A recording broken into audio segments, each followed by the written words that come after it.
HUNCH Automation installed an advanced Oxy 3600 oxygen analyzer for continuous flue gas monitoring.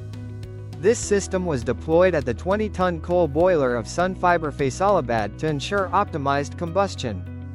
Flue gases are sampled from the boiler outlet through a precision probe with an integrated temperature sensor. A dedicated control panel houses the suction pump and measuring chamber for gas analysis. The suction pump draws flue gases into the chamber where the oxygen sensor performs accurate measurement. The analyzer panel is mounted at an accessible point for safe operation and easy maintenance. A stainless steel sampling probe continuously extracts flue gases for analysis. Real-time monitoring values are displayed for operators to control and optimize combustion. Operators can view oxygen, carbon dioxide, and temperature directly on the analyzer display. The Oxy 3600 delivers real-time monitoring with advanced features and seamless SCADA, PLC integration.